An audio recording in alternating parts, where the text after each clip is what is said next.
ఇవాళ పన్నీరు పాలకూర వండుతున్నామండి. పన్నీరు పాలకూర వాష్ చేసుకుని పక్కన పెట్టేసుకొని కొత్తిమీర, ఉల్లిపాయ, వెల్లుల్లి, అల్లం, టమాటా, జీడిపప్పు, పచ్చిమిర్చి అవన్నీ, గరం మసాలా పొడి, దినుసులు కూడా ఉండాలి. ఇప్పుడు చూడండి, కొంచెం వాటర్ వేసుకొని మనం పాలకూరని హాఫ్ బాయిల్ చేసుకోవాలి. హాఫ్ బాయిల్ చేసేసుకుంటే మళ్ళీ తీసేసి అయిపోయింది ఆల్మోస్ట్. అది తీసేసి ఫ్రిడ్జ్ వాటర్లో వేస్తే చల్లగా కలరు బాగుంటుంది. ఇప్పుడు వాటర్ పెట్టుకొని ఆనియన్స్, టమాటా,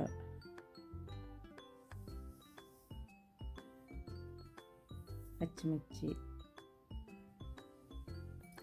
చూడండి, అల్లం, వెల్లుల్లి, పచ్చిమిర్చి, దాల్చిన చెక్క, లవంగాలు వేసి మూత పెట్టేయాలి. జీడిపప్పు అన్నీ వేసి మూత పెట్టేసి చూడండి ఆల్మోస్ట్ ఉడిపోయినాయి. తీసి చల్లారిపోయిన తర్వాత మిక్సీ చేసుకోవాలి. ఆయిల్ వేసుకొని 3 స్పూన్లు నెయ్యి వేసుకొని పన్నీర్ వేయించుకోవచ్చు. లైట్గా, మరీ ఎక్కువ వేయకూడదు, స్మూత్గా ఉండదు, మళ్ళీ గట్టిగా అయిపోద్ది, స్మూత్గా ఉండదు.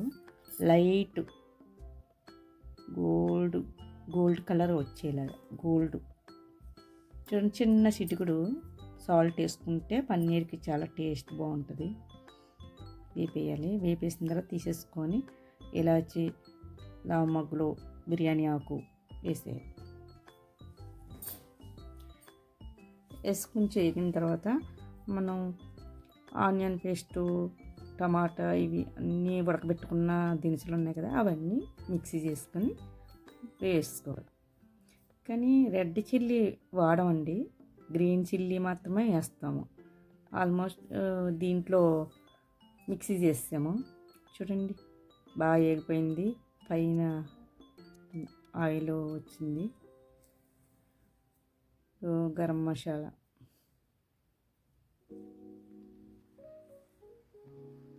గసగసాల పొడి,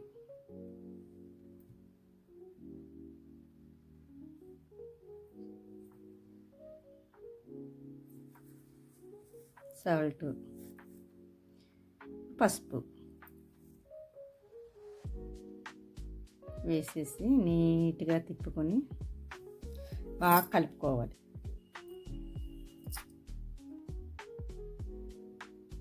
చూడండి, మనం చేసుకున్న పాలకూర పేస్ట్ ఉంది కదా, అది వేసేసుకోవచ్చు.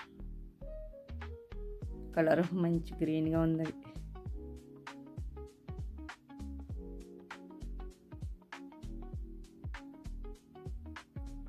చాలా టేస్ట్గా ఉంటుందండి. వేసుకొని చక్కగా కలిపేసుకొని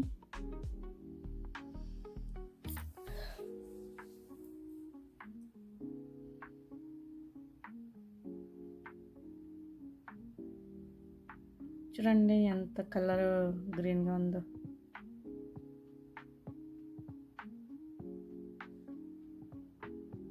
కలిపేసుకొని మనం మూత పెట్టేసుకోవచ్చు. మూత పెట్టేసుకొని కొంచెం ఉడికిన తర్వాత తీసి పన్నీర్ ముక్కలు వేసుకోవచ్చు. ఆల్మోస్ట్ ఉడికిపోయిందండి. ఇప్పుడు పన్నీర్ వేసేసుకోవచ్చు. పన్నీర్ వేసుకుని ఒక్క 5 మినిట్స్ ఉంటే సరిపోతుంది. ఆల్మోస్ట్ అన్నీ ఉడికిపోయినట్టే. టేస్ట్ చూసుకొని ఏమైనా తక్కువైతే వేసుకొని చక్కగా నీట్గా మూత పెట్టేసి ఒక 5 నిమిషాలు మూత పెట్టేసి ఉంచేసుకుంటే ఆ ఫ్లేవర్ అంతా పన్నీర్కి పడుతుంది, బాగుంటుంది. ఓకే అండి, బాయ్ అండి. ఆల్మోస్ట్ అయిపోయింది. బాయ్ అండి.